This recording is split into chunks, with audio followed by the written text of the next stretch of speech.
स्वागत है आपका पावर ब्रेकफास्ट में। नमस्कार, मैं हूं Deepanshu Bhandari. Football world cup का फीवर तो अब खत्म हो रहा है, बट बाजार की नई पारी की हो रही है शुरुआत। नया हफ्ता है, ढेरों एक्शन आपको इस हफ्ते आते हुए दिख सकता है। बाजार में कई सारे ग्लोबल संकेत हैं जहां पर आपको रखना है फोकस, कई सारे डोमेस्टिक संकेत हैं, और अब तो इस साल के आखिरी 15 दिन है, तो थोड़ा हॉलिडे मूड में भी आपको निवेशक जाते हुए दिख सकते हैं। बट इन सब के बीच पूरा मार्केट एक्शन, पूरा विश्लेषण आपको सिर्फ और सिर्फ जी बिजनेस पर मिलने वाला है। सबसे पहले तो शुरुआत करते हैं ग्लोबल क्यूज से। वैसे हमने देखा है कि अमेरिकी बाजार पिछले हफ्ते कमजोर रहे, लगातार 3 दिन की गिरावट भी हमने देखी है, बट फ्राइडे की गिरावट को नकारते हुए हम देख रहे हैं कि ऑलरेडी हमारे बाजार थोड़ा रिलेटिवली बेटर परफॉर्मेंस करने के संकेत दे रहे हैं। एसजीएक्स निफ्टी करीब 50 अंक ऊपर है, डाउ फ्यूचर्स में आपको 50 अंकों की बढ़त आती हुई दिख रही है, और बाकी के एशिया के बाजारों में भी थोड़ा मिला जुला एक्शन है। जापान के बाजार हालांकि ज्यादा रिएक्ट कर रहे हैं इस समय, चीन और हांगकांग खुलने की तैयारी में है। तो किस तरह के हैं ग्लोबल संकेत, क्यों अमेरिकी बाजारों में इतनी वीकनेस दिखी है, आने वाले हफ्ते के लिए क्या क्या इंपॉर्टेंट रह सकता है, आइए सबसे पहले इन सभी बातों का करते हैं विश्लेषण।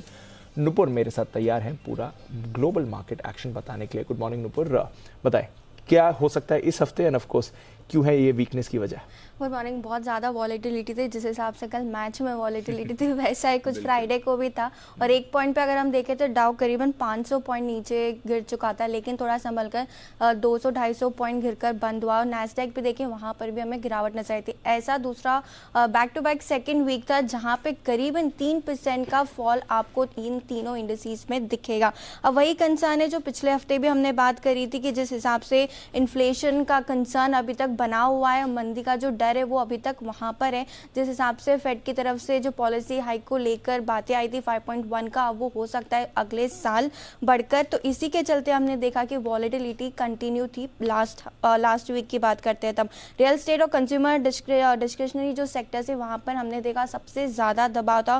फ्राइडे के दिन करीबन 3% की गिरावट रियल स्टेट के जो स्टॉक्स है वहां पर नजर आई थी, और 2% की गिरावट हमने देखी थी कंज्यूमर डिस्क्रिशनरी सेक्टर्स की जब बात आती है तो।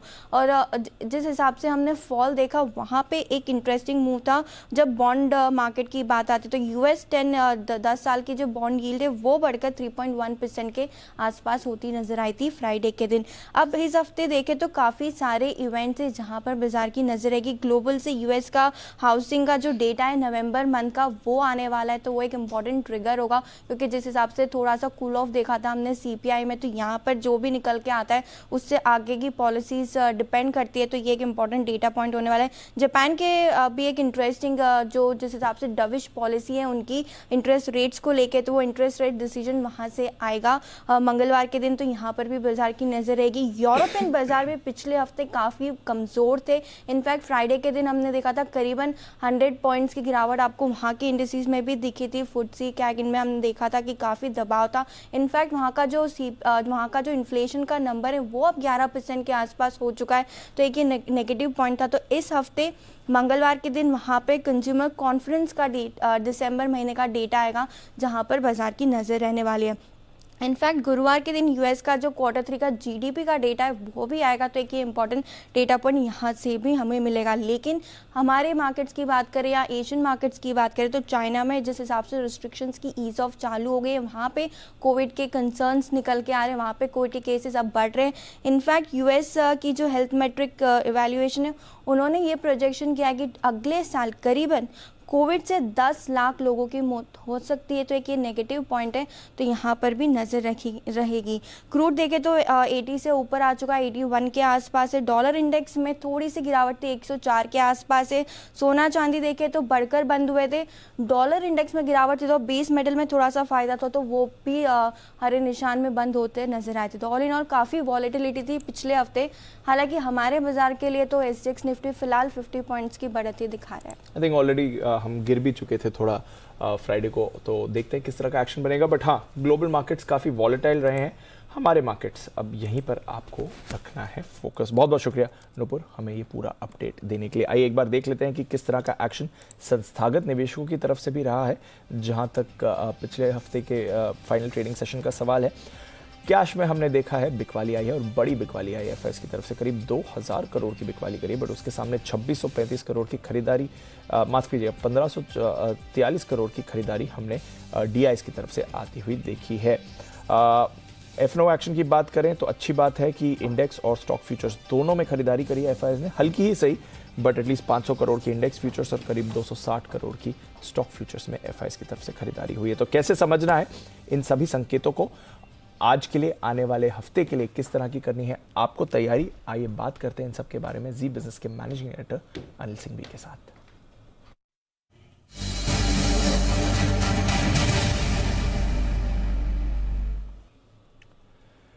Good morning Anil ji, football fever उतर गया सर या अभी तक भी वो एक्साइटमेंट चल रहा है?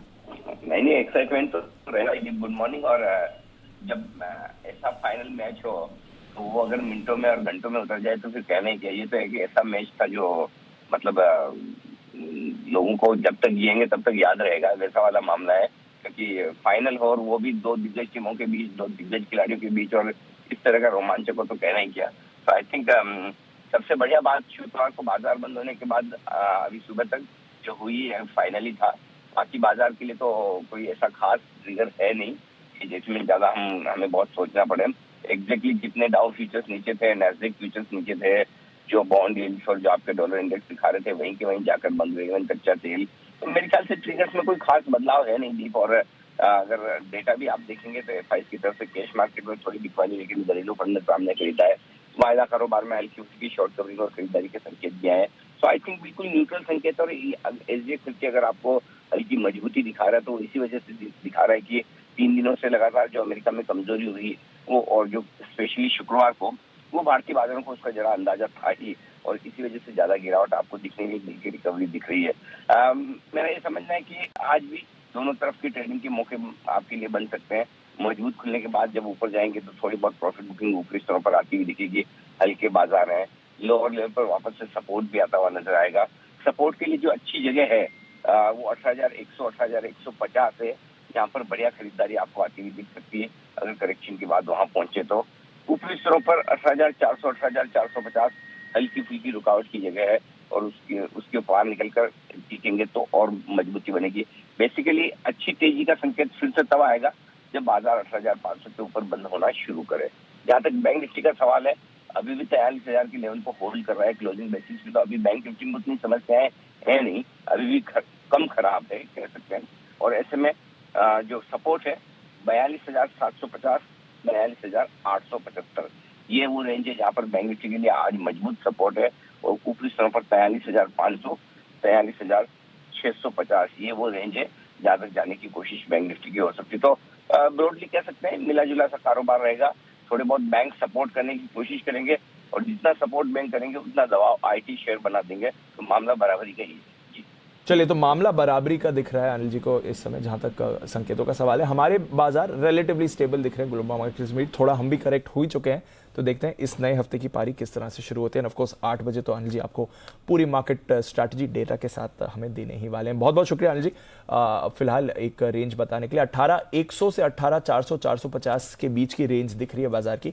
फ्रेश तेजी के संकेत 18,500 के ऊपर ही आपको आते हुए दिखेंगे। बैंक निफ्टी पर भी रखिएगा नजर, करीब 42,750 के आसपास आपको बैंक निफ्टी के लिए सपोर्ट आते हुए दिखेगा।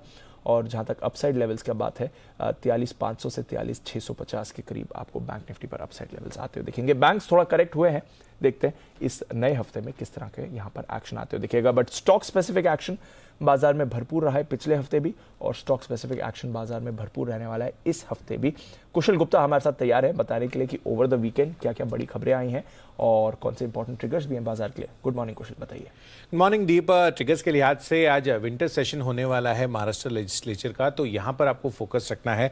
इनफैक्ट यहाँ पर ये 30 दिसंबर तक भी स्टार्ट रहेगा। इनफैक्ट गवर्नमेंट जो है यहाँ पर नजर रखिए कि यहाँ पर फर्स्ट श्योरिटी बॉन्ड इंश्योरेंस ये लॉन्च करने वाली है रोड कॉन्ट्रैक्टर्स के लिए, तो यहाँ पर ध्यान रखिए। और सॉवरिन गोल्ड बॉन्ड स्कीम जो FY23 की है उसका तीसरा ट्रांच आज से शुरू होता हुआ दिखेगा। इनफैक्ट S&P BSE इंडाइसेस में, सेंसेक्स में आज से इफेक्टिव हो जाएंगे सारे बदलाव कारोबारी सत्र की शुरुआत से ही, जिसमें टाटा मोटर्स शामिल हो जाएगा, डॉक्टर रेड्डीज बाहर निकलता हुआ दिखेगा।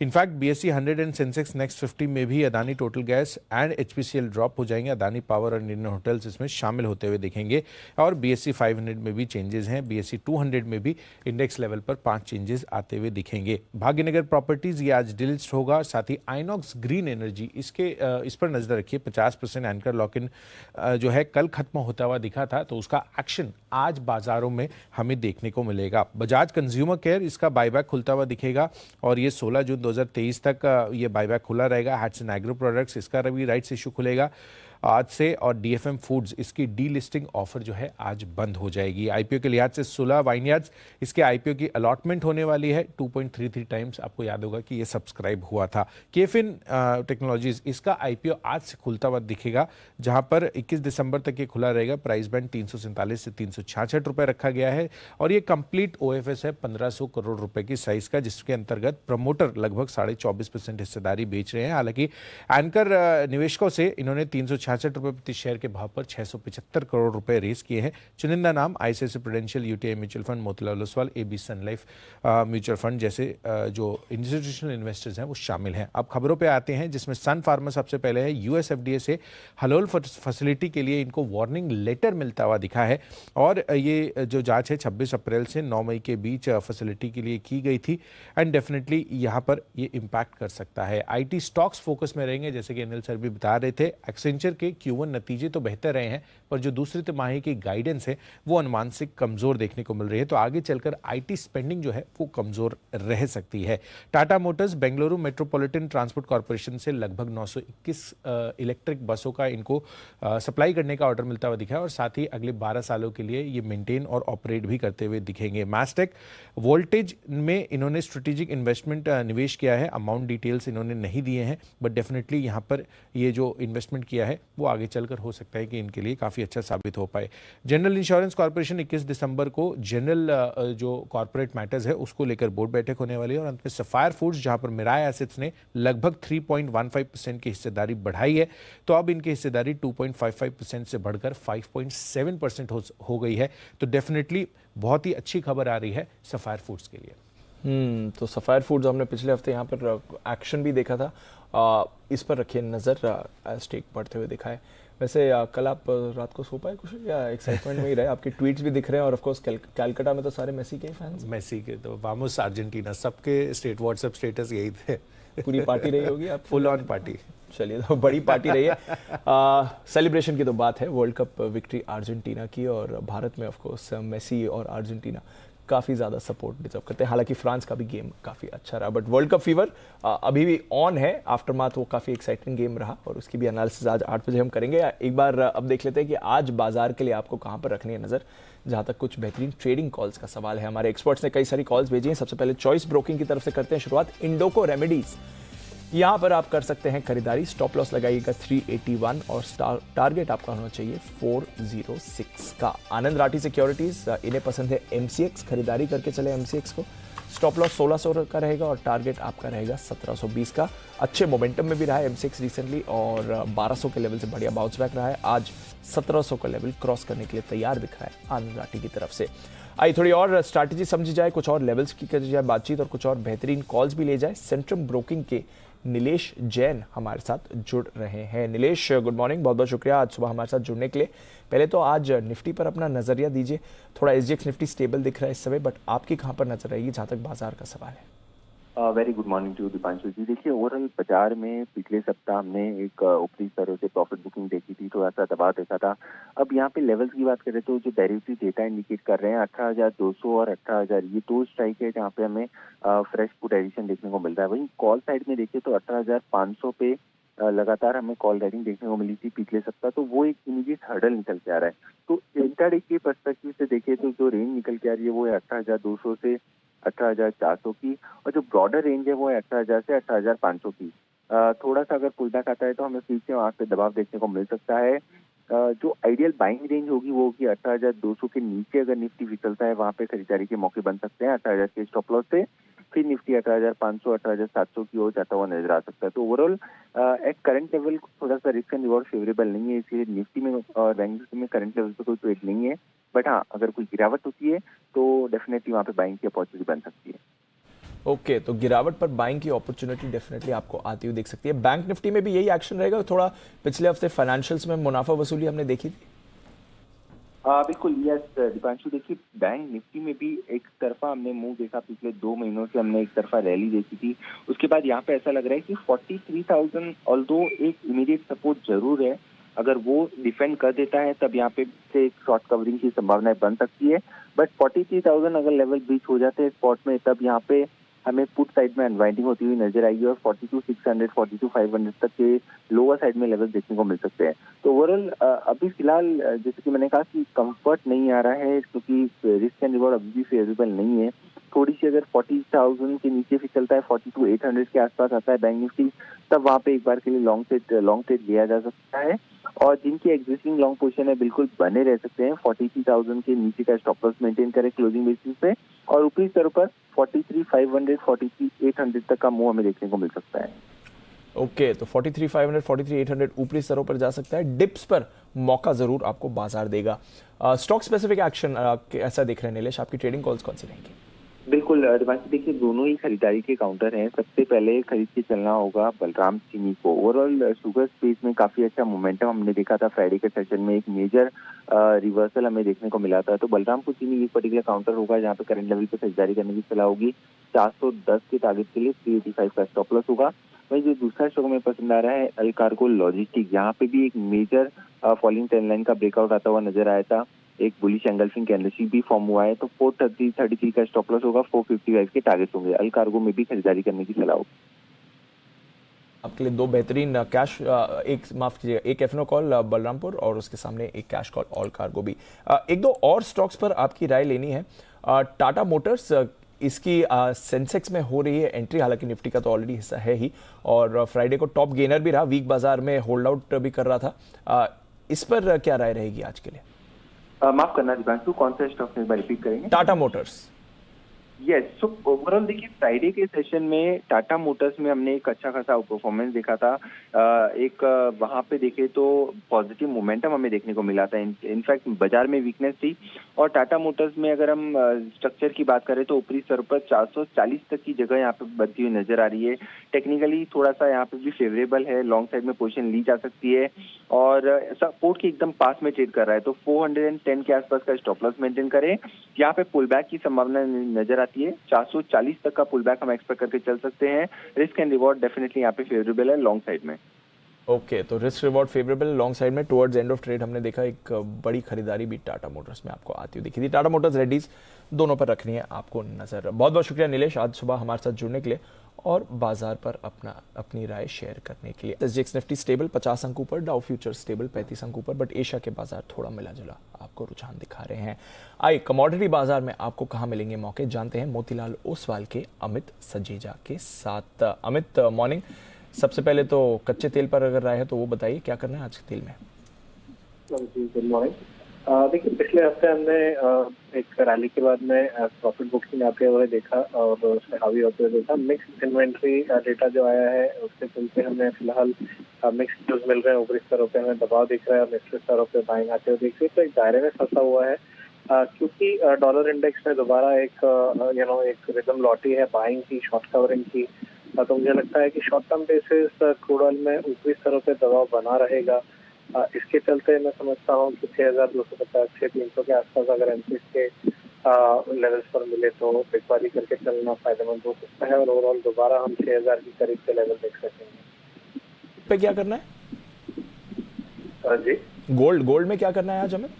जी देखिए, गोल्ड और सिल्वर दोनों में ही ऐसा लगता है कि यहाँ पर भी ऊपरी स्तरों पे दबाव रहेगा। हालांकि फ्राइडे को हमने एक शॉर्ट कवरिंग मूव आते हुए देखा था, लेकिन ये लिमिटेड लगता है मेरे हिसाब से। डोमेस्टिक मार्केट्स में गोल्ड में 54,500 के आसपास बिकवाली करके चलना एक लॉजिकल स्टेप हो सकता है, और ओवरऑल लगता है कि 54,100 तक के शॉर्ट टर्म टारगेट दिख सकते हैं। सिमिलरली सिल्वर में मेरा मानना है कि 68,000 की बिकवाली करके चलना सही हो सकता है। ओके, तो गोल्ड और सिल्वर दोनों पर रखिए नजर। थोड़ा कमजोर रुझान दिख रहा है, कच्चे तेल में भी आपको थोड़ी वीकनेस दिख सकती है। बहुत बहुत शुक्रिया अमित हमारे साथ जुड़ने के लिए और बाजार पर अपना नजरिया देने के लिए। तो कमोडिटी बाजार में भी आप भरपूर एक्शन एक्सपेक्ट करिए, हमारे बाजार में भी मूवमेंट आ सकता है। फिलहाल स्टेबिलिटी दिखा रहा है एसजीएक्स निफ्टी। पावर ब्रेकफास्ट में बस इतना ही, बट एक छोटा सा ब्रेक लेंगे और ब्रेक के बाद 20 दमदार आइडियाज आपके लिए आ रहे हैं ट्रेडर्स डायरी में, उस पर रखिएगा नजर। आज के प्लेयर्स हैं आपके लिए वरुण और आशीष।